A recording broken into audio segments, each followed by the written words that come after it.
qualifying time. The rains could come. It's going to change it up for everybody for sure. Devlin DeFrancesco makes his way toward turn number 1. We just saw Colton Herta go out for an install lap. Scott Dixon among those out-turning laps. Kiffin Simpson also turning laps. The 77 machine roars across the way. That's Stingray Robb coming off a career high. Tied for the career high, his best finish at Long Beach. Much, as we said, will be made of the conditions throughout the course of this day. Let's get the specifics on the here and now by welcoming in Alex Wolf. Yeah, and Mark, these conditions are really ever-changing as they've been throughout the weekend after we had that relatively hot practice session yesterday with the sunny conditions. Right now, overcast. It's sprinkling just a little bit over the last minute or two. Ambient temperature is 66, track temperature of 74.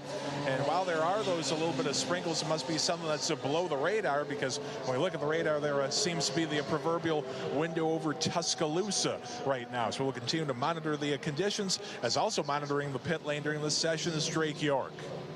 Thank you so much, Alex. And quite an interesting mixed bag of tire strategy so far here. You just talked about the sprinkles coming in just a few minutes ago. They're very off and on at the moment. With that being said, in my section of pit road towards the very end, there's only about 3 or 4 cars right now with the Firestone wet option tire. Of course, more like a street tire than a racing tire, but still a majority of the drivers down here with the slicks on. Obviously, we'll kind of see what the racetrack does and see where the teams go from there later today, Mark. 5 sets of each, primary, alternate, and also they get 5 sets of the rain tires. The only compound and construction that is the same would be the tires that were rain tires that they brought here 1 year ago. Some 1,500 tires hauled in here by Firestone for the course of this weekend, Davey.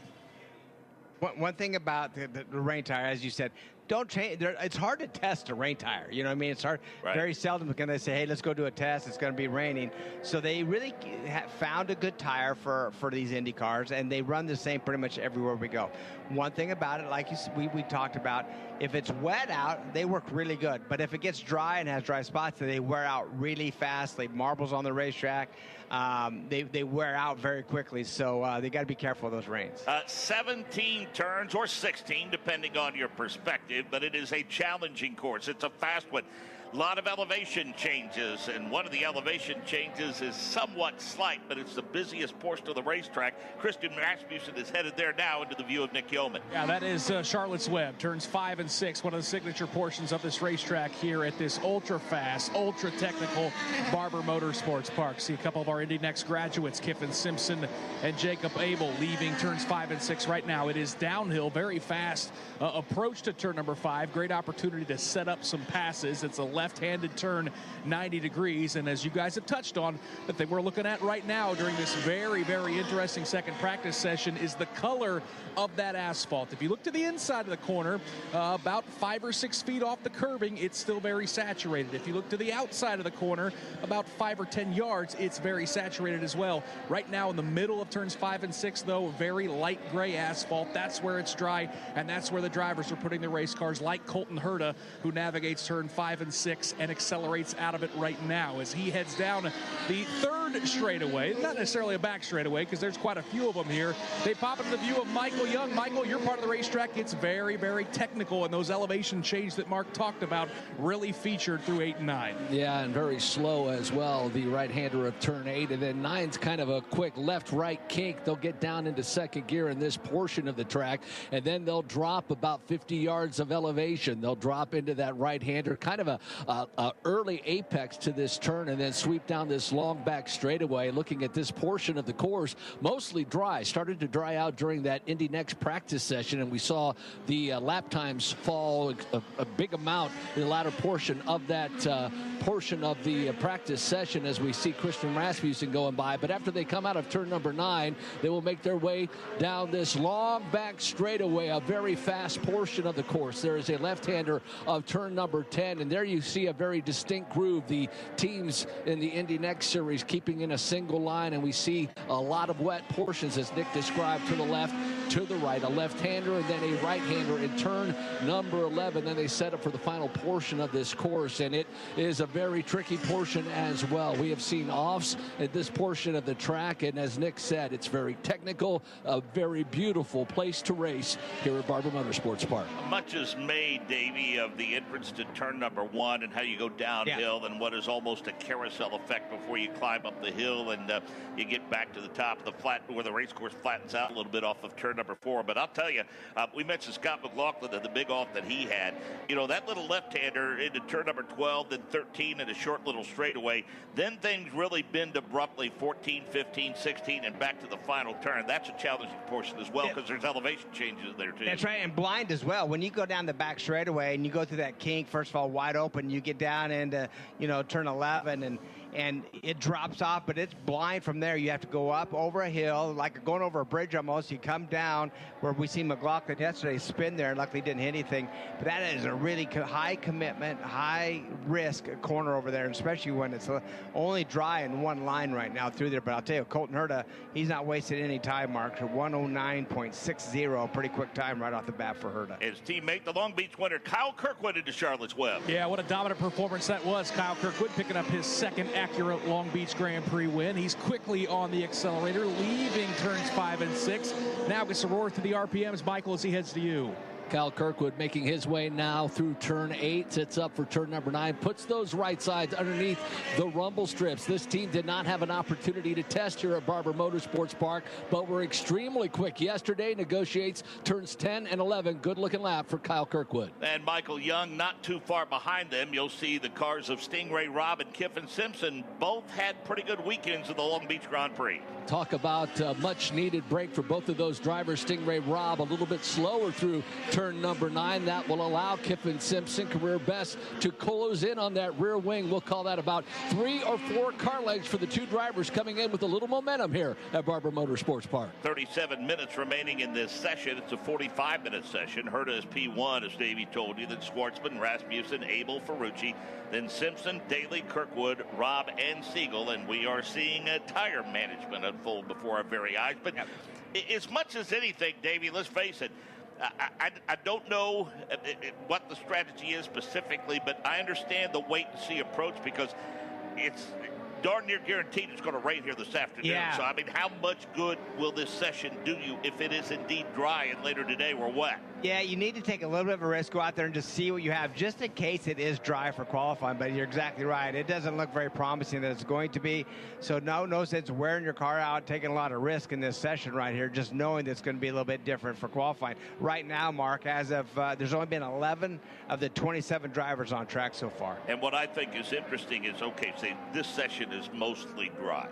Then we go wet. I would encourage you, if that's the case, if qualifying is in the rain, with a promising forecast for tomorrow, my advice would be to get here early for that 30-minute warm-up. Yeah, it's going to be very interesting because they're going to be going for it, right? It's supposed to be dry tomorrow. They'll learn a lot in that session. I think qualifying this afternoon, if it's wet, I think it's going to be a mixed bag. You just don't know who's going to be able to do what. And obviously the drivers that have the most wet or rain experience, I think, are going to rise to the top. But they're all pretty darn good, so it's going to be fun to watch if that happens. Callum Ilott among those that have joined the fray. And it looks like still plenty of work being done, Davey, on the car of Joseph Newgarden back. Yeah, a little interested to see that because his car is in the garage and at their pit area. And doesn't have any front tires on it yet. It looks like it's up on high stand, so not sure what happened to the Newgarden car, but it still sits behind the wall back in their pit area. So Colton Herta continues P1, and again, that was a time of 1:10.834. Robert Schwartzman continues P2. Then Abel, Rasmussen, Ferrucci, 5th fastest. Kyle Kirkwood has turned some laps now. We mentioned Kyle Kirkwood, Davies' second win at Long Beach, a dominant performance for him a couple of weeks ago. I mean, a dominant performance. I think both wins at Long Beach have been dominant performances for Kirkwood. This driver, so skilled. I mean, I think he's won in every division that he was in for coming up into IndyCar, and so he deserves to be here for sure. Man, he's with a great team. He fit right in with that Andretti group, and man, he's throwing down the results. Nolan Siegel heads to Charlotte Webb with a slower car in front of him. Nick Yeoman. Yeah, that is one of the Rahal Letterman Lanigan cars that gets out of the way. I believe that's Graham Rahal, and it allows Christian Lundgaard to get heavy on the accelerator. Now he sets up in that papaya machine, Michael, for turn 8. Everybody's starting to tiptoe through this portion of the course. Saw a couple of back end step out as Lundgaard exits turn number 9, and then we really see a slow-moving Graham Rahal as he makes his way out through turn number 9, and now entering turn number 10. Kyle Kirkwood just ahead of him, gapping him by about 12 car lengths. Much has been made of the start of Alex Palou, Davey Hamilton. Don't look now. Christian Lundgaard is going to a couple of racetracks in which he's had a lot of success moving forward, the Indianapolis Motor Speedway,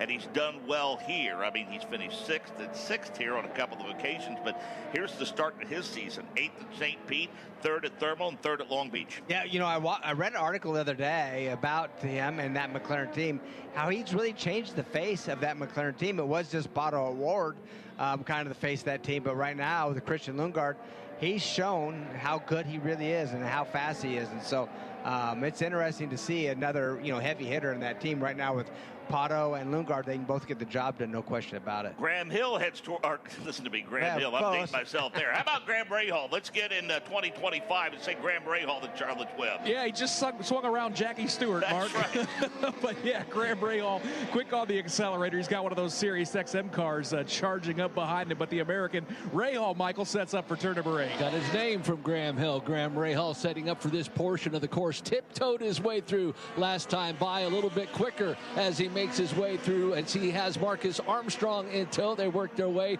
through turns 10 and 11, exiting now, and a look to the inside. Looks like Armstrong will get around. Graham was going up the hill. Yeah, that's right. That's what it was, yeah. Scott Dixon to Charlotte Webb. Got that one right, Nick. Yeah, hard to mess that one up. Those PNC Bank colors have been very familiar, and Scott Dixon, of course, one of the greatest of all time. Clean green racetrack for Dixon as he points that orange and blue machine down the straightaway, Michael, as he sets up for the right-hander under the bridge into turn 8. Talked to him yesterday. Oh, what he wouldn't do for a win here at Barber Motorsports Park. Has mastered nearly everything he has done or tried to tackle in this NTT IndyCar Series. 9 podiums. Dixon makes his way through turns 10 and 11 as we head down to pit road and Drake. You guys alluded to it earlier about Joseph Newgarden's PPG Chevrolet not on pit lane. The reason they're still back in the paddock is an MGU issue on the 2 so far. They're going to try to make it out here in just a few moments, but no clear timetable yet when they'll be out here. So VK has now gone to P1, drops Colton Herta to P2, Davey, and then Kirkwood, Rasmussen, and Simpson. Yeah, and we're going to see this mix up. We've seen it earlier in Indy Next. I mean, until everybody has a little bit of confidence where the track is, where the wet spots are, what they need to do. And so VK, Herta, Kirkwood, Rasmussen, Simpson, as you said, in that top 5. How about Schwartzman? They had a little issue with that 10 to Prema team, new team. Had a little storm come through last night, kind of did some damage to their transporters, but didn't slow the car down on track, that's for sure. Yeah, there were plenty of folks that were scrambling, I'm sure, last night and recovering this morning. Pato O'Ward slower into turn number 5, Nick Yeoman. You'll see Will Power at a much faster clip very soon. Yeah, I just love that Davey called that a little storm. We drove through somewhere yesterday. It was much more than a little storm. Will Power storming out of turn number 6 in the Verizon colors. He's got lots of clean green racetrack. That's what you're looking for here in practice. First time, Michael, we've seen Will Power on the racetrack. He's a former winner here at Barber. Yeah, it's been interesting. We've had a couple of drivers have problems negotiating turn number 9. Will Power not one of those drivers. 4 poles here at Barber Motorsports Park, and he is clean and green, looking extremely quick through 10 and 11. See Regis VK bringing the ROI card to the pit box, Davey, and kind of a leisurely pace around that team right now. But, you know, these sessions typically result in a lot of attention being paid, especially to the shocks and springs of these cars. Yeah, and one thing with that team, right, obviously Del Coyne been around a long time. Regis VK, we've known him with Ed Carpenter for years, and both of them have won races. Both of them are very talented, but it's new together. And so they're just trying to figure everybody out, making sure. I think they have a lot of improvements still yet to come in that team, but right now finds himself on top of the charts. 30 minutes remaining in this session. It's VK, Herta, Lundgaard, and Kirkwood and Rasmussen. Alex Wolf. And we continue to see some of the waiting game as up towards the front half of the pit lane. some more drivers going back out. Of course, you alluded to Pato Award, the 2022 winner here at Barber Motorsports Park. Alexander Rossi is still yet to go out on the track. He's been patiently waiting in his ECR number 20. And Kyle Kirkwood, the Long Beach winner, just came into the pits a few moments ago. They have the engine cowling off the back end of the 27 car, and they're making some adjustments to the suspension. They got the plastic case out. They're getting some of the tools out, and they are tuning on the back end of that Honda for Kyle Kirkwood, second in the point standings coming into this weekend. So we've now had 25 cars, Davey, but 30 minutes to go. Yeah, all starting to come out right now. As you said, there's majority of them, well, they're all on slick tires, so we know that the track is 90% wet, but not in the groove. I mean, not where they're running, but if they get outside of that, they got to tiptoe around. But VK still finds himself on top. Pretty good lap, that 108.78. I know it's going to be faster than that in dry conditions, but good start for that team. New livery on the car of points leader Alex Palou heads to Charlotte Webb. Nick Yeoman. Yeah, it's HRC, the Honda-sponsored Honda, have you, as Alex Palou motors his way out of this corner. He's been strong here. Remember, this is where he got his first IndyCar win. Trio of heavy hitters headed your way, Michael, with Palou, Award, and Will Power. Not used to seeing Alex Palou without those DHL colors. Matter of fact, not a lick of yellow on that car this weekend, but a sharp HRC Honda for Alex Palou. Then Pato Award and the machine of Will Power. Actually been interesting, Mark James, last couple of laps, seeing drivers start to slow down at the exit of turn number 9, trying to gap themselves. Even though there's not a lot of cars out there, where there are cars, they're starting to slow each other down, trying to find some clean racing groove. And actually, you step out as you set up for turn number 10. It's very wet to the left and driver right as well. I mean, Alex Palou considered a favorite of the weekend, Davey, not just because of the hot start, but in his 4 starts here, a first, a second, and 2 fifth-place finishes. Yeah, nothing to say. And by the way, I mean, his worst finish of the year, obviously 2 wins and a second.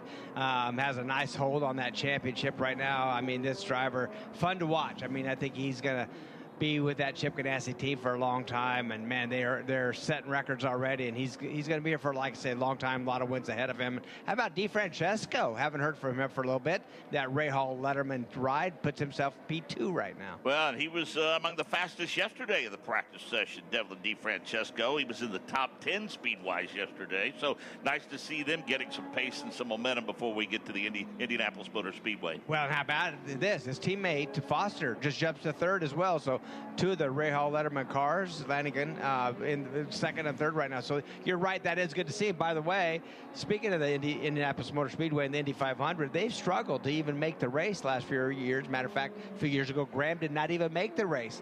But then Takuma Sato's joined them this year and set the fastest no-toe lap in the open test, but unfortunately crashed right after that. So, but that tells me they have fast race cars there now as well. Yeah, that would be good for Bobby Rahal. He talked a little bit yesterday on the pit lane about what Jay Fry has brought to the team. He said Jay is somewhat drinking from a fire hose, but feels like with all of his years of experience and his insight on the other side of the NTT IndyCar Series, that he's certainly going to be an asset for that race team. At 25 cars, again, just 2 that have not been out on course yet, but Scott McLaughlin, strong threat for a three-peat, Davey. He's gone to P1 at a 68.581. Yeah, it calls it the meat wagon and the good rancher's car, and he's had success here, going for 3 in a row, as you just said.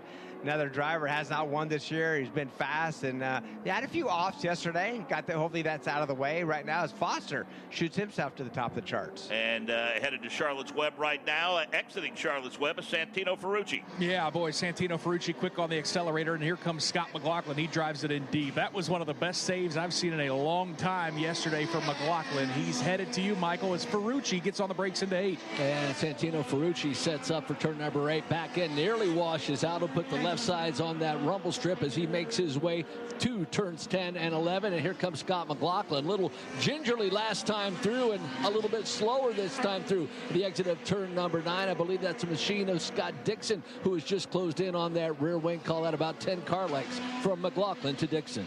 Louis Foster has gone to P1 at a 68.556. Scott McLaughlin now second fastest, then Ferrucci, then VK, then DeFrancesco. David Malukas is 6th fastest, then Colton Herta, then Christian Lundgaard. Kyle Kirkwood is 9th fastest, Christian Rasmussen 10th.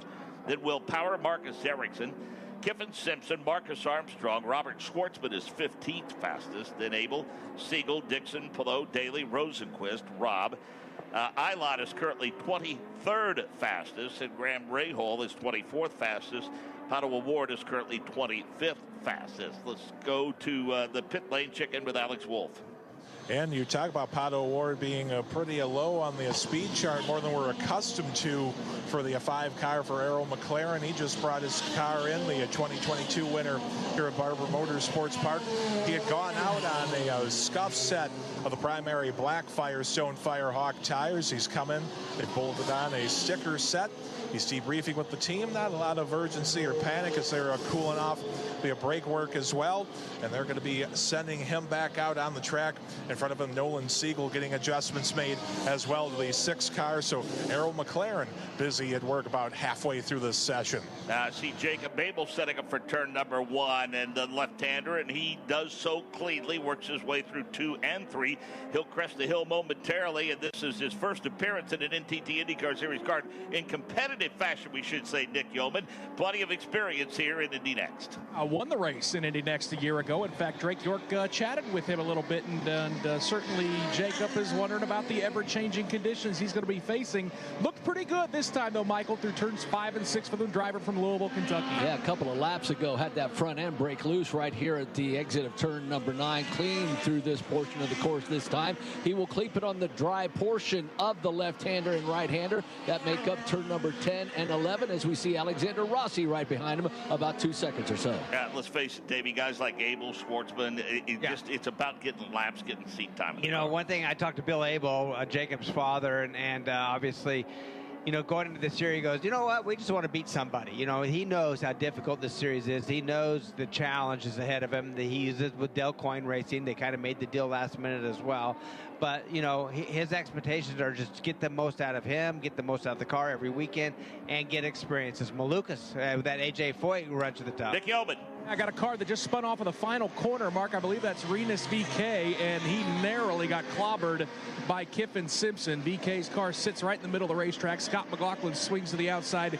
VK, nice tidy 180 to get that thing back turned around, but that was a narrow escape as the Dutchman gets back on the accelerator and continues on here in practice. And Nick, let's stay with you and give people an idea. That's a fabulous vantage point you have. You're just down from our broadcast vantage point, but boy, you can see a good chunk of this racetrack from where you are. Yeah, throughout the course of the race, I'm going to call 5 and 6, but I can see just about everything, and you have a great vantage point of watching these drivers like Will Power and Connor Daly rocket out of that final left-hand corner. It looked like VK just got on the accelerator a little too quickly. Kind of a lazy spin right in the middle of the racetrack, but it is a fantastic vantage point. About 3 stories up on top of the press box here, looking down on pit lane. As we mentioned, you've got 4 different straightaways watching them come and go. So one of my favorite spots, Mark, here on the calendar. Let's go to Drake. Well, down here on my end of pit lane, Mark, there's a lot of adjustments going on. I wanted to highlight the Rahal, Letterman, Lanigan cars. They're all 3 back here towards the entrance of pit lane, namely Louis Foster and Graham Rahal. Both the 45 and the 15 teams have been working on the front of the race car with the front tires taken off. Mostly, it looks like, on the brakes so far, so that'll be an interesting story to follow as well. Stingray Robb also in pit lane for quite a good chunk of time there. He just rolled back out. They had both the front cover and the rear cover for the dampers on that 77 torn off, and they just sent him down and away, but it looked like a lot of adjustment on the Hunkos Hollinger 77. Interesting to note, Nick Yeoman, that area heading into 5 and then off of 6 into 7 is normally much more high speed. Of course, it's not when they have to climb on the binders to make what is essentially a hairpin, but as this session has unfolded, there seem to be a lot of drivers that kind of have to slow up, and they're playing nice and jockeying for position, letting one another go in that area. Yeah, and of course, that will all change tomorrow. We drop the green flag and we go racing, as nobody's going to give each other an inch. In fact, turns 5 and 6 over the years is where we have seen probably more wheel-to-wheel side pod banging contact over the years, and that's what we love to see, that good hard racing. But right now, we are certainly watching a lot of drivers, you know, yield to the faster ones that are on flying laps. Marcus Ericsson, who was quickest yesterday in the practice session, he's all by himself with Christian Lundgaard giving chase. I think the other fascinating thing, Mark, is watching them barrel down into turn number 5 is the various different lines you can take. The corner is extra wide compared to the majority of the racetrack here at Barber Motorsports Park, but there are different ways that you can attack the corner. Some guys like to hug the inside and take a really sharp angle. Other drivers will drive it in deep, find the apex late, and kind of diamond it off. We see Kiffin Simpson kind of racing with Marcus Armstrong. So it is a great corner, and you're absolutely right. As it continues to get dry, these drivers are pushing harder and harder as guys like Pato O'Ward gets quick on the accelerator up and out of turns 5 and 6. Well, an interesting thing about that corner, Davey, I mean, from a race perspective, you think, okay, the fast way is to go to the inside, and then let that car wash up the racetrack upon exit and get to the outside.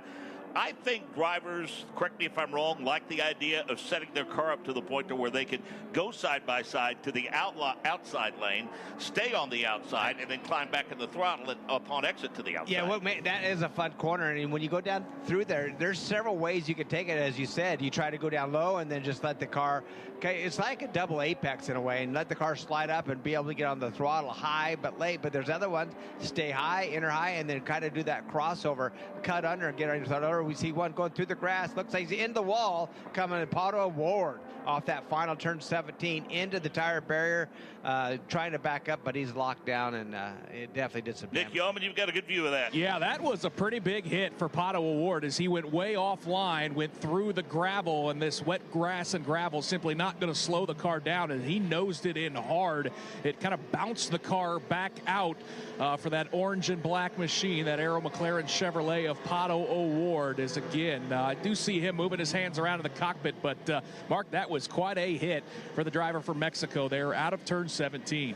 And let's talk about the rest of this day, and a busy one it will be, coming up at 12:30 local time, 1:30 Eastern. Indy next qualifying, and then coming up a little bit later on this afternoon, 1:30 local time, 2:30 Eastern, we will have complete coverage of the knockout qualifying format and the Firestone Fast 6. That's all today here at Barber Motorsports Park. Let's check in with Michael Young. Yeah, and interesting, after the day is complete out here at the Barber Motorsports Park Museum, they're actually having an auction. Henderson Auctions will be auctioning off cars and motorcycles. They are on display here at the Barber Motorsports Park Museum. There are tents on the outside, but an opportunity to actually bid on some of these amazing prizes, these vehicles, these motorcycles, not directly from the collection, but some fantastic cars you can come out to see. And if you would like to witness the auction, it's absolutely free. So that will be happening at 6:30 at the end of the day today as well. Davey, a couple of looks at the replay. Yeah. That was a pretty good hit, but fortunately, the pretty soft barrier out there. Yeah, what really happened there is the same thing we've seen happen to the Renus VK. Actually, the car got loose on entry of turn 17, which that's not a normal place. It may still be a little damp down there, just didn't have the traction. And VK just spun his car around and spun around and kept on the track. Pato came through, it got loose on entry. He overcorrected it. It caught traction and shot him to the outside of the track. Fortunately, a safer barrier there. Doesn't look like a lot of damage. He's staying in that car. They're trying to pull him back out of that, but definitely some damage for sure to that Arrow McLaren. Wedged in there pretty good, and they got to lift some of that wall up in order to extricate that car. Let's go to Alex Wolf. With Kyle Moyer on the timing stand for the Good Ranchers Chevrolet for Team Penske. And Kyle, a lot of has been talked about you guys going for 3 in a row here at Barber. And how's the car feeling for Scott? Feels quite good right now in these conditions and everything like that. You know, we're a little loose, which is okay right now because the track grip's coming up. Had too much understeer yesterday, so we got that out of the car. And now he's very happy. We're on used tires, so I thought we were probably about, 3/10 quicker than anybody on the used tires. Everybody's going to new now. We're probably just going to stay with these tires here and just run the rest of the session out. Looks like rain's coming here in the next 5 minutes, so yeah, I hope we get a couple more laps in. I mean, how tricky has it made it strategy-wise for this session when you see that forecast for this session and then for later today in qualifying? Well, I was worried about an hour ago, but now it's been quite nice getting some dry track in and everything and actually getting some laps in. So I think everybody's probably going to be happy about that. And then, qualifying's going to be, we'll see what happens. Well, we appreciate your time. We'll let you get back to work. Yeah, thank you. Hey, Marcus, how you doing? Well, we'll get Mark's thoughts on that after we go to Drake York. Well, we've caught it with Dale Coyne, of course, the strategist, but also car owner for Rinus VeeKay. And first things first, you guys had a spin down there. Sounds like a quick 180. Anything wrong with the car after that? No, the car was fine. He's been pretty aggressive through there. He's going good through there. Just lost it. Obviously today the big topic of conversation has been the weather. We've been kind of getting sprinkles here or there so far during this practice and a little bit right now. So what's the goal here in this practice? What are you trying to learn headed into qualifying? Just learned a lot. We weren't very good yesterday. We had some setups in the car that didn't quite work, so we're changed that for today. It's hard to evaluate, but it's going to be cool tomorrow for the race as well. So I think today's temperature-wise is indicative, but moisture in the track is in between. And you mentioned the changes, big changes, small changes on the 18. A lot of changes. All right, we're going to leave it there. Dale Coyne will let him get back to work on top of the stand for Rinus VeeKay. Appreciate the shout-out from Kyle Boyer, a couple of old Monrovia boys, fellow graduates, the class of '82, Monrovia High School just outside of Indianapolis. And I'll tell you, folks, happy for his success. It's a great story anyway. But back to the matter at hand, I continue to look at several shots of that replay, Davey. And while certainly, that protective barrier was obviously in a very beneficial location for Pato O'Ward, that was still a pretty big bump into that wall. Yeah, it was a big bump. Doesn't look like he drove the car in, and there looks like some nose wing damage. Doesn't look like any suspension damage. But one thing with Kyle Moyer, I know his shout out, and you guys go back a long ways, but you think he's having more fun now in IndyCar racing, or he had more fun with Gary Bittenhausen back in the good days in the pickup truck driving racing sprint cars over the country? Yeah, for sure. And he is where he is because he earned it. I can promise you that, folks. And I was thrilled to have a front row seat to all of that. Nick Yeoman, you say that Joseph Newgarden, it's no longer a mystery as to where he is, huh? Yeah, finally I got a great view of the paddock as well, and the PPG crew now pushing Joseph Newgarden out. He was just told by the racetrack officials to hold because I hear engines being fired. So I think they want to get all the cars that want to go back onto the racetrack to start practice here out there, and then they will navigate Joseph's car about 2 pit stalls back so that he can join this practice session. So finally, it sounds like they got those electronic issues fixed for Joseph Newgarden, and you can hear the background engines fired as practice is once again green. Davey, a trip to the car wash to wipe it down, that may be all that's wrong, thankfully, with Pato O'Ward's car. They pulled the nose piece off. They're checking, which is damaged. The nose wing is damaged. They'll replace that, no problem. Looks like they're checking out the side pods and suspension and kind of looking in the coolers. Everything seems to be okay initially for that car, so pretty lucky. If you are the ultimate IndyCar fan, then you need to join the Ultimate Fan Club and become a member of IndyCar Nation. Get weekly newsletters to your inbox and take advantage of exclusive track experiences in each race weekend. Plus, you get discounts on merchandise and race tickets. You can go to IndyCarNation.indycar.com to join. And the IndyCar app is powered by NTT Data. It's available to fans free. Climb on board with in-car cameras. Catch up with live timing and scoring and find car telemetry info for your favorite driver. Plus, listen to our coverage of every lap of every on-track session. Download the app today and stay on track with the NTT IndyCar Series. As we mentioned, Indy Next qualifying comes your way at 12:30 local time, at 1:30 Eastern. Nick Yeoman on the call for that. Nick, give us a preview of that qualifying session. Well, the preview is, can anyone stop Dennis Hauger? So far in 2025, we've had 4 official practice sessions, 1 qualifying session, and 1 race at St. Petersburg. And so far, Dennis Hauger's been P1 in all of them. Really impressive. Indy Next got the run on a wet racetrack this morning. We saw plenty of rooster tails. The track was drying throughout the course of the session. It was actually a lot of fun for Davey and I to call as those drivers went from the Firestone wet weather tires to the dry tires. But that's the story, Mark. It is this young Norwegian Dennis Hauger who came over from FIA Formula 2 over to Indy Next. He has dominated so far. We'll see if some of these other drivers like Kaio Collette, Callum Hedge, some of the familiar names, sophomore drivers at Indy Next, if they can contend. But boy, based on what we have seen, Dennis Hauger looking very like Alex Palou, Mark, in that version of Indy Next by Firestone. As a teacher and a coach, Davey, when the seniors graduate, you always wonder who's going to step up to replace them, and that's certainly the case for us and following Indy Next. And each and every year, we do seem to get guys like him and Lockie Hughes and others that have come along now and showing us that they're combining with the veterans, if you will, in Indy Next to create a very competitive series. Yeah, Herta, Malukas, Kirkwood. I mean, so many people have come out of that road to Indy and continue on in Indy and make it to IndyCar. And by the way, not just make it to IndyCar, but really competitive in IndyCar. So it looks to me like he's the one that everybody's keeping an eye on to be the next guy to come and get into the IndyCar series and be another champion. And I'll tell you, Davey, now that we've gone back to green and we have about 15 minutes remaining in the session, we have got a ton of track activity. Yeah, right now. So we've seen all 27 cars are on track. Newgarden does not have a time, but he is on pit lane. He is in that race car, so momentarily we'll see him heading out on the track. But right now it is busy out there. Yeah, and he is headed to the pit exit as we speak in that PPG machine. And while we were focused on Potawatomi Award, just prior to that, Davey, David Malukas goes P1 at a 68.952. Yeah, that really good run for Malukas. Very good run, actually. Good time for him to in that AJ Foyt racing car. Teammate Ferrucci in that fifth spot. Got to remember, they have they're with Penske. Penske, they have Penske Alliance, and they help them with setups on that car, and it seems to be paying off at this point. And so Alexander Rossi, haven't talked much about that driver, but Rossi in 8 starts here has finished 5th twice. 6 of 11 races he's been in. He's finished 11th or better 6 of those times, Nick Yeoman. He heads towards Charlotte Webb. Yep, he has been very, very quick. The gray nose of car number 20 barrels down into turn at number 5. That inside groove now matching the middle of the racetrack, that lighter asphalt. It is very dry down here in Charlotte's Webb.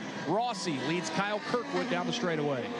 That's a traffic mess here in the back straightaway, though, as we see about 15 to 20 cars as Alexander Rossi exits turn number 9. He will be greeted by this slow traffic. Everybody woed down. It looks like a traffic jam here in Birmingham. 5 o'clock on a Friday afternoon. It is slow going as drivers try to get themselves some track position as Alex Palou comes flying out of turn 9. He will have to woe that car down as well. And Davey, just out of Michael's view is that 1,100-foot back straightaway, and that is where a lot of guys are trying to gap themselves now. Yeah, so dangerous. I'll be honest with you, it's so dangerous. I hate to see that, really. I mean, it's caused issues in the past, and I think when you're on a racetrack, you better just find your gap organically and slow down maybe slightly to a car in front of you and not just stop because there's cars up to speed. Matter of fact, we see one of the Aero McCarran guys blowing by everybody down that back straightaway. Other guy stopped. I mean, it's a very dangerous situation. 3 top 10s for Felix Rosenquist, Nick Yeoman. He likes Barber Motorsports Park. Yeah, and he will hit at the brakes jump back on the accelerator out of turn number 5 and 6. Rosenquist in that blue and white Sirius XM car. It's been a good start to the season. Michael, we'll see if he's one of the few that can go full song out of your view. Well, he'll have to slow down as he comes on the slower car of Christian Lundgaard. Santino Ferrucci all by himself really locked him up at the midway point of turn number 9, but second verse same as the first. Alexander Rossi slows down again. That's definitely DeFrancesco behind him. We have Alex Palou, or I should say Kyle Kirkwood, just now exiting turn number 9. He's going to have to slow down. Actually, he'll go right around. So, as Davey said, kind of dangerous back here. Guys trying to find gaps and guys trying to actually find some quick lap times. And things are starting to slow up a little bit in turn number 5, Davey. David Malukas is slowing down. Kiffin Simpson's slowing down. These guys don't do a very good job of finding gaps right now. I look at the monitors and short replay of Potter going on the wall. But you're right. That's a situation where they, on the first lap, if you want to get off pace and slow down and find a gap, so be it. But after that, you got to go. It's going to surprise. Matter of fact, we have cars right now stacking up. You got an Aero McLaren car stacked up down there. You got a Prima car. You got now a Foyt car. I mean, they just, it's very dangerous doing what they're doing. Scott McLaughlin entering and exiting Charlotte's Webb. Nick Yeoman. Yep, he stops the right foot on that pedal and hits the heavy bag out of turn at number 6. He's got Christian Rasmussen giving chase as Scott McLaughlin trying to go 3 for 3, Michael. How impressive would that be? This guy's so good here. He calls it the meat wagon. Good Ranchers, the sponsor on that car. He's got about pretty good nose-to-tail battle off of turn number 5, Nick Yeoman. That's Alexander Rossi in front. Yeah, Colton Hurd is there, as is Connor Daly. They look like they're racing, Michael, as they head to turn number 8. They set up for turn number 8. No change right here. Well, actually, they got all over each other's rear wings. As a matter of fact, Alexander Rossi slowed through. Colton Hurd will get around. Now Connor Daly trying to join that fray. They look nose-to-tail as they make their way through turn number 10. Davey, I got to believe race control's in the ear of these guys. I mean, we're seeing some close calls in some very difficult spots. this racetrack. Very difficult spots, which is, you know, if it's everybody's going fast and you're up to speed, that's okay. But when you slow it down on that back straightaway, another car's coming on you, 100 plus mile an hour difference on sometimes, and you can see it happening right now. You see when the Prima guy's blowing by guys, it's just. And now, right now, Newgarden got hung up behind somebody, and it just creates a big havoc back there. 11 minutes remaining in this session. David Malukas continues P1. Alex Palou is second fastest in Lundgaard. And then Will Power, Louis Foster, McLaughlin, Schwartzman, Ferrucci, Kirkwood, and Daly, the top 10. VK, Rasmussen, DeFrancesco, Siegel, Eilert through 15th. Speaking of Will Power, he crests the hill to turn 4 and heads back to Charlotte's Web. And this is a pretty clean lap for Will Power. He's got nobody ahead of him, so he'll get a chance to see what that Verizon Chevrolet can do.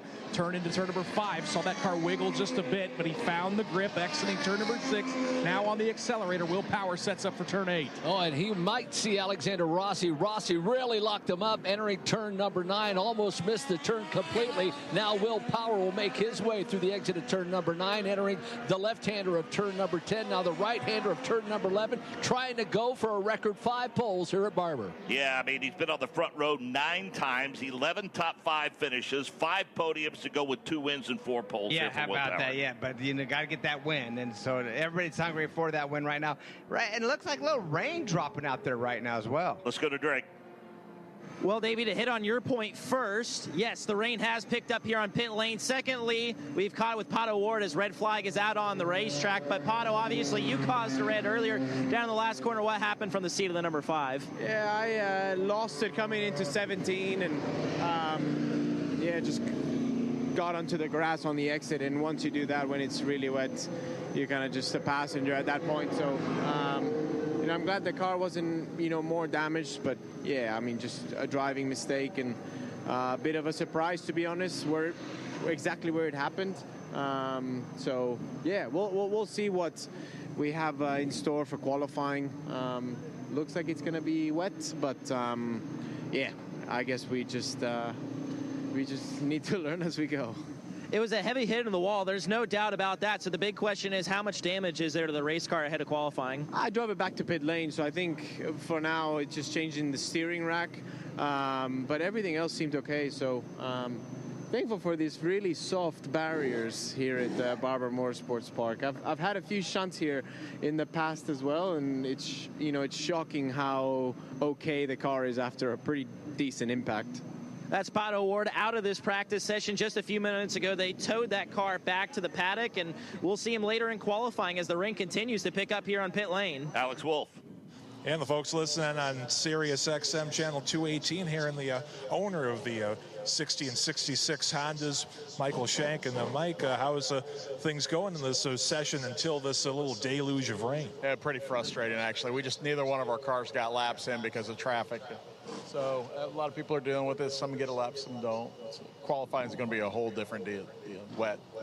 I know with the trouble of trying to get clean track, that's sort of been an issue through the last couple of seasons. Have you talked to your drivers about that? And has there been any more discussions with officials about trying to get more room in practice and qualifying? No, I don't. There's not a whole lot you can do here. I think they've done what they can yesterday. Worked a little bit better, I think, and I think it is what it is with 27 cars on this track.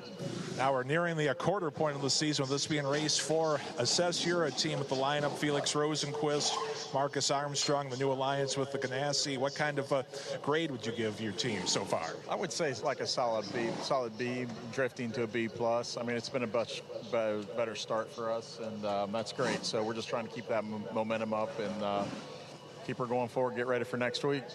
Oh, we appreciate your time, as this is, I know, a busy time of month and a busy time for you guys trying to get everything ready with the rain, and we wish you a lot of luck this weekend. Thanks, guys. Thanks a lot. Rain continues to fall here at Barber Motorsports Park, and we are under a red flag condition, not for weather, but for a wild ride taken by Marcus Ericsson, Davey. Yeah, big ride, actually. It looks like down in turn 11 when he turned in there, the back of that car came around. Same thing, kind of overcorrected, but he went through at a high rate of speed, went through a sand barrier, got up on 2 wheels. I almost tipped that car over, landed it, didn't hit the wall very hard. I don't see a lot of damage to that car, but very lucky he didn't get upside down. Back to Drake. Scott Dixon debriefing with the team on the timing stand. And Scott, with the weather coming down right now and this looking like what it's going to be for qualifying, the big question is, are you going to go back out? Well, everything's over for now, but yeah, just a bit of a messy session. Everybody kind of jumping out there at the end before the rain came. Yeah, I don't think anybody will go out now, but yeah, just fighting for track position out there. We didn't get one clean lap, which is definitely frustrating. Got through some changes, but it's really hard to tell until you get you know, a proper roll around the circuit. And you talk about everybody fighting for position on the backstretch. It seemed like there was jockeying for position literally everywhere. How close does that get when you're just trying, like, as you say, trying to just get a clean lap? Yeah, it's tough for everybody, right? I think when all the cars are out there at once, you know, it's pretty tight, and you're trying to look, you know, for a 4 or 5 second gap, you know, to make sure that you can be okay. So, you know, I guess we'll have to, you know, it is just part of the session. So actually, we might be going back out. We'll see here. All right, so we've had 2 different answers from Scott Dixon. We'll see if he goes back out in that PNC Bank Honda. Well, after he said that to Drake, you could hear a crew member over his shoulder saying, hey, we can still go back out, because here's the thing. It's the window is 1 hour. That's right. You got 45 minutes, a track time promised, so the clock has stopped, and there's 9:52 left right now on the clock. And I have to go out because I think it's going to be rainy and qualifying. This is a chance for them to go out in Looking rain like conditions. it, isn't it? Yeah, really. I'd put the rain tires on and see what you have for qualifying. And I would go back out at this point.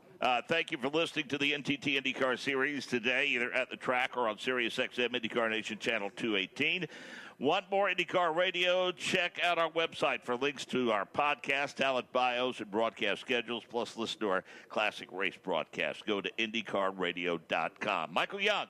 Well, up on the 5th floor of the Barber Motorsports Park Museum, it is beautiful up here. As I turn to my back, I see so many motorcycles, I don't even know which one I would pick. I'm looking at a beautiful Harley Davidson right now. In any case, looking back out the window to the track, turns 8, 9, all the way through 10, 11, I could see down to 14. Everything is completely wet to the point where there is water now standing at the entrance of turn number 10 to the driver's left. So drivers will have to be certainly careful when they make their way through this portion of the course. But what was once a very dry line is now an extremely wet line. Puddles starting to form on both the left and right side of the track down the beginning portion of this back straightaway. The waterfall right across from me is gushing water, a lot of rain here at Barber Motorsports Park. And teams continue to work on the cars, and we're seeing those gray sidewalls being put on. Yeah, that's right. The rain tires are going on. They're actually trying to dry these cars off to put some heli tape over some of the cockpit air vent holes so it keeps the rain from coming inside the cars. And, you know, nothing's for sure in IndyCar, but I almost think this is for sure. Malukas, P1. I don't think he's been on top of the charts ever in IndyCar racing in any practice session. I think he's going to stay there since this rain's dropped right now. So we're not going to see any times faster than that 115.2 that he ran. Or is that what he ended up running? Yeah, 108.16. So good run for that from Lucas in the dry. And you and I were talking about the situation in terms of drivers being able to get a clean and green lap. Yeah. And, and you heard Scott Dixon talk about that. You heard Mike Shank talk about it. Yeah, you know, I seen cars slowing down in the back straightaway, then they would take off, and by the time they came back around and got to the back straightaway, there was another group of cars slowing down, so nobody really got a really clean lap in, and it's definitely not the way to go about that. I say first lap you could do that, but after that, everybody has to be on the gas. Find your own way. You're better to gap yourself on racetrack at speed than you are just completely stopping going on the back. So now, to that end, explain to me then, why would it had not made sense early on in the session when there wasn't a lot of track activity to try to get that done then? Is it a grip question or what? Well, it's tire allotment. Right. And so everybody works on thinking, hey, if we go out a little bit later, the track's going to be a little bit drier. There's going to be a little more rubber down on the dry lines. We could be faster. We're going to know more what our cars are going to do. So there's that give and take, right? Because they could have went out earlier and laid a lap down. But they all try to wait to then, not knowing this rain was going to come like it is right now. Well, and I'll tell you, this for these race strategists and the people in charge of making the calls to set this thing up, I mean, the communication is going to be interesting with them and their drivers, Davey, given this situation. Let's find out more to that vein by checking in with Brian Barnhart. Alex Wolff has caught up with it. And the Christian Lundgaard pit box. And Brian, still see the slicks on Christian's car. I know you guys have been having some discussions on the timing stand. Are you guys going to go out or not? We're going to wait and see right now. They've still got just under 10 minutes of practice time left. We're going to let these guys go. Obviously, if we go, we'll put the wets on, but we're kind of torn. We just want to see what the track conditions are and how wet it is out there. Up until that point in the session, I know that space and clean running room was at a premium. One, were you guys able to get that? And two, how'd the car feel for Christian? Better than yesterday, so we made some gains on it and kind of looking forward to moving on from here and seeing how we do in qualifying. So Brian Barnhart going to get back undercover as they continue the discussion, wait and see attitude, because especially when you look behind the paddock area, blue skies and the sunshine almost trying to burn through back there. Yeah, interesting to note for sure, Alex. Thanks for that update. And Lundgaard is currently third fastest, Davey, so it makes sense that, you know, they're pretty happy with the race car right now, so that explains the wait-and-see approach. Yeah, you know, and Brian, you know, obviously he's fit into that team very, very well down there and got a great driver, has a lot of confidence in him, and they have a lot of confidence in each other. So, well, like I say, I just read that article about Lundgaard, how he's changed the face of that McLaren team. Pretty impressive for him to come into that team and really have success right off the bat like that. So with the sun out and not pouring right now, I tell you, I think since qualifying more than likely is going to be wet, I would definitely send my driver out. I'd definitely say, at least go out. Let's just get a feel what it's going to be like in wet conditions and see what we could do with that. Some of the numbers on him in terms of his career, 56 starts this weekend, a couple of poles and a win. But here's what's most impressive about his consistency, Davey. In 24 of his finishes, they have been in the top 10. Yeah, no, he's the real deal. There's no question about it. And right now, I think he's really found a long-term home in that Arrow McLaren team. I think that he's happy there. They're happy to have him. And, you know, there's going to be a lot of success there for sure. We were driving to dinner last night in the middle of what was, I guess, best described as a monsoon. And there were cars in front of us. And Nick Yeoman made the comment. He was behind the wheel at the time with guidance from Michael Young in the back seat. So you guys were at high risk. Yeah, that's right. Yeah. So, yeah. Well, we had Michael as the co-pilot. Why worry with Nick Yeoman and Michael Young guiding our fortunes? But, you know, there was rain flying up off the cars in front of us, and we were all saying in the car that this is what these drivers are going to deal with tomorrow. No, it's not good. And by the way, they don't have windshield wipers on these cars. Just remember that as well. So I always said once they put the Arrow screen on these cars, when for example, when we didn't have, and my experience is with no Arrow screen in the rain. So when it gets on your shield, it blows off through your helmet shield fairly easy. You have pretty good vision because that's really close to your eye and your vision. With the Arrow screen, it's out there a ways, just like your car with the windshield, and you can you know, with no windshield wiper, it's very difficult to see. And when you get that mist like that, and it's a challenge for sure. Happy to report that Marcus Ericsson was seen and released from the care center, so that's good news for sure, because that was an awfully bumpy ride he took through turns 10 and 11. Yeah, you know, fortunately not a big hit there, but you know, the scary part with that is when he came from the gravel back to the grass and the asphalt, and he was sideways, it almost, like I said, we were very close to catching that car and tipping it over. Now, I think that the speed was down at that point. I don't think there would have been any injury, but good to see that stayed on all four wheels. Take that car back, check it out, then he'll come back for qualifying. Michael Young, your confines are a bit drier than they were in your previous position, and you'll have a bird's eye view of Joseph Newgarden, as I would imagine all the cars are at a vastly different pace than what you saw them earlier. Yeah, certainly is. And for Joseph Newgarden, pretty much a wasted session. This might be the only portion of the session that's any good. Rooster tail coming off the back of the car as the sun has come out. Almost see a rainbow off the stream of the number 2 PPG Chevrolet as he makes his way into turn number 12. So Joseph Newgarden out turning laps. We see Errol McLaren cars out turning laps. The car of Nolan Siegel is out. We also see the 14 of Santino Ferrucci, the 21 of Christian Rasmussen. So, Davey, certainly a lot of takers on the wets here with 8 minutes remaining in the session. And rightfully so. Like we talked about, there's a pretty good chance it's going to be wet during qualifying, and so they need to take advantage. And one thing I'm going to try to look at is the times aren't going to improve for sure from the dry. They're going to be slower than that, but I'm going to try to keep track of who's the fastest in the rain right now, or who has fast times in the rain right now, and just see kind of what we can expect for qualifying. Michael Young, Kiffin Simpson will be the next one to head into your view through 7 and 8. Well, we'll see how Kiffin Simpson negotiates the wet here as he makes his way down that hill, puts those right sides, little bump, little drop off there, wants to upset the balance of the car. He looks like he's gingerly making his way through the exit of turn number 11, now making his way into turn number 12, but he has a gaggle of cars behind him. The last of that is Scott Dixon, who's trying to get in a couple of good laps before this session is over. 6-minute mark of this session. In fact, Malukas, Palou, Lundgaard, Power, and Foster as a whole gaggle of cars kick up those rooster tails off the main straightaway across the start-finish line. Back toward Michael Young is the guy going for the three-peat, Scott McLaughlin.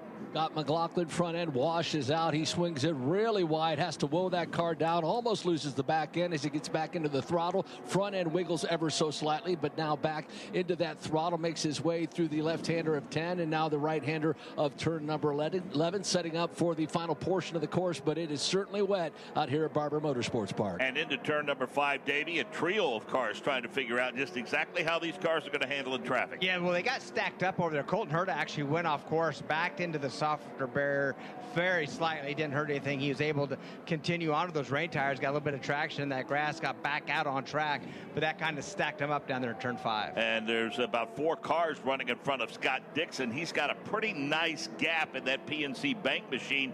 He heads downhill, comes back uphill now as he clears 5 and 6, setting up for turn 7.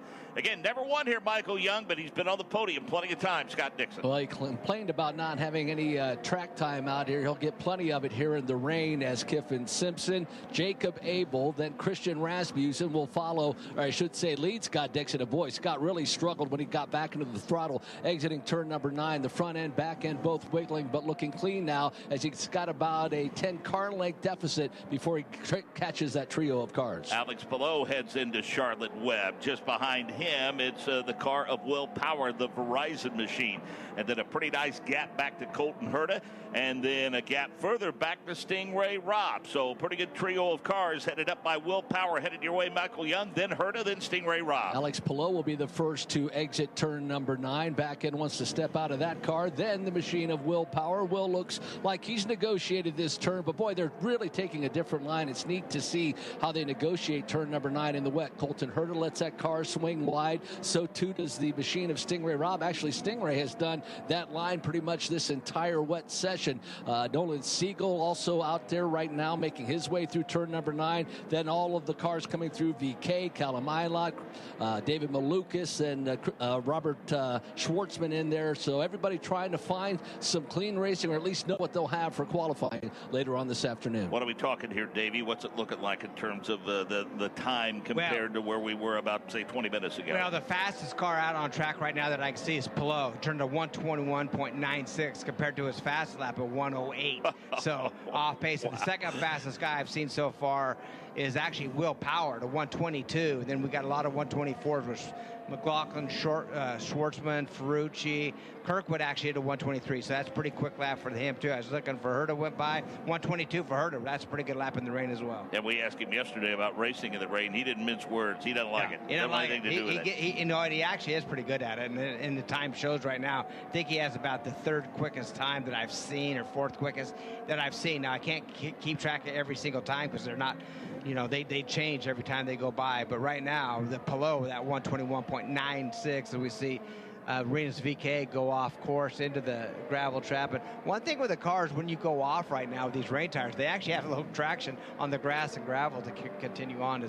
That's what Renus VK is going to do. So we can recap for you again at 12:30 this afternoon. That's local time, 1:30 Eastern time. We'll have complete coverage of Indy Next qualifying. And then at 1:30 this afternoon, we'll wrap up the day with IndyCar qualifying. And what an interesting session it promises to be, Davey, with the knockout format and the Firestone Fast 6. Well, right now, you know, just glancing, if they qualify in the rain, my money's going to be on Palou, Power, Herta, and yeah, those 3 right now seem to be the best to me. Oh, Siegel actually has a pretty good lap in there as well in the rain, so it's going to be all mixed up. So 1 minute, 55 seconds remaining in this session. Joseph Newgarden and Michael Young didn't get much time of the drive, but he's getting some laps in the wet. He might need that later on this afternoon if we qualify in the rain. Rooster tails not as severe as they were when the cars came back out. Joseph gingerly makes his way through the exit of turn number 9. Now puts the left sides into the wetter portion of the course. Sets up for turn number 10 and 11. He's got plenty of room to try to get a clean lap in, see what he has if we do qualify in the wet. And Will Power was able to get in and out of the gravel, back into the grass, and then get it righted off of turn number 5. He got in a little too hot down there. That just turned his fastest lap, too, at 122.18. Not that much slow off of a Palou. So had a good lap, but then again, made that mistake. Can't do that either. So Will Power, he's been able to go on and off, and we'll see, like I say, second quickest so far in this range session. Sexton Properties machine of Santino Ferrucci. He was 8th fastest before the rains came, and he exits gingerly. quickly off of turn number 5, sets up for 6 and 7, and heads toward Michael Young. We've seen several drivers putting the left sides at the exit of turn number 8, upsetting the balance of the car. As a matter of fact, Will Power just did that. Santino cleanly through there, puts those right sides down into that apex of the exit of turn number 9, puts the left sides into the wetter portion, throws up some rooster tails, now swings to that left-hander of turn number 10, and the right-hander of turn number 11 really puts the left sides nearly off the track, nearly got into the grass. And Michael, pick up Graham Rahal, who's headed toward turn 7. Well, let's see Graham Rahal. He has had quite the session. He has made his way through turn number 9 right now, puts those left sides right to the curbing, and then leaves the car to the left side of the track, then swings back to the right through turn number 10. Now the right-hander of turn number 11, he will keep the left sides underneath the rubble strips at the exit of that turn. And with less than a minute to go, Davey, some drivers wrapped up that session early as the checkered flag flies now. Yeah, checkers out right now and trying to continue to watch him cross the line. Scott Dixon actually laid down a really good lap that last time by. As they cross the line, I'll try to keep track. But right now, Oscar Rasmussen has a pretty good number that he threw up there in the 123.7. So it's going to be a lot of fun to watch. Now, the sun's out. It could dry up before qualifying. Who knows? But at least we know that these drivers at least have the opportunity to drive their car in the wet. So no surprise. They have dry condition experience and wet condition experience before the qualifying starts. I mean, 9 minutes is 9 minutes in the wet, right? I mean, it's just it's experience. It's experience. Yeah. It really is. And I think that was really a valuable time if the rain comes for qualifying. So, again, as we mentioned, if the rain comes for qualifying and it is a wet session, I continue to say that with the forecast being much more promising tomorrow, that final warm-up session is going to be so very, very important for these teams. Yeah, it sure will be. Right now, I see VK cross the line. Looked pretty good right there. Not a great run. And he's had some issues somewhere on the track. But it's like I say, valuable time. We know tomorrow looks very sunny, very nice. A little bit cooler tomorrow. Should be really good race conditions. But the question is in a few hours for qualifying. Well, and let's face it, if it's wet, there's no, I mean, there could have an issue like Will Power just had down on turn number 5, and it could totally blow any race strategy that you had planned for this weekend based upon your qualifying of the drive. That's right. And you got to remember this, too. You could put the fastest lap down, the next lap slide off track and cause a yellow, and you lose that lap. So, boy, you're going to be, it's like walking on eggshells, so to speak, as we say. So it's going to be a lot of fun to watch. Now, we can give you the full field rundown, but again, these drivers, this result is listed as a result of the drier portion of this practice. David Malukas is P1, then Alex Palou, then Christian Lundgaard, then Will Power and Louis Foster, 5th fastest. Scott McLaughlin, 6th quick. Robert Schwartzman, 7th fastest. Santino Ferrucci, 8th. Kyle Kirkwood, 9th. Connor Daly, 10th. 11th, Renus VK. Christian Rasmussen, 12th. Devlin DeFrancesco, 13th. Nolan Siegel, 14th. Callum Ilott, 15th. Rossi, 16th. Colton Herta, 17th.